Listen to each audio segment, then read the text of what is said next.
အားလုံးပဲမင်္ဂလာပါလက်ရှိကိုရီးယားနိုင်ငံကတော့2025ဆယ်လပိုင်းပေါ့ကိုရီးယားနိုင်ငံရဲ့ရာသီဥတုနေထားအရတော့ဆောင်းဦးအစလို့ပြောလို့ရတယ်ဒီကိုရီးယားနိုင်ငံရဲ့ဒီဆောင်းဦးစောင်းမှဆိုလို့ရှိရင်ဒီတိုင်းလည်းမအေးသေးဘူးဒီတိုင်းလည်းမပူတော့ဘူးเนาะနေထိုင်လို့အရင်ကောင်းတယ်ဖြီးတော့ကောင်းဆုံးရာသီတစ်ခုလို့ပြောလို့ရတယ်ပေါ့နော်ကျွန်တော်တို့ဒီ9လပိုင်း10လပိုင်းဆိုရင်အဲ့တော့ကိုရီးယားနိုင်ငံကရာသီဥတုကတော့၄မျိုးရှိတယ်ဆောင်းနှွေမျိုးဆိုပေါ့နော်မြန်မာနိုင်ငံကတော့နှွေမိုးဆောင်းဆိုတော့ရာသီဥတု၃မျိုးရှိတာပေါ့မြန်မာနိုင်ငံမှာကတော့ဒါ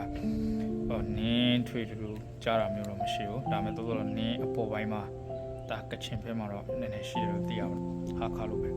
ဒါပေမဲ့သူစီမှာကတော့မိုးရာသီရှိတယ်များမြန်မာနှွေမိုးဆောင်းဆိုတော့ကိုရီးယားနိုင်ငံမှာတော့ဒါဆောင်းနှွေဆိုတော့ဆောင်းကြလို့ရှိရင်အရင်မအေးပေါ့နော်နေထိုင်လို့ကောင်းတယ်ပူလည်းအရင်မပူနေထိုင်လို့ခီးတော့လို့ကောင်းတဲ့ခြေပေါ့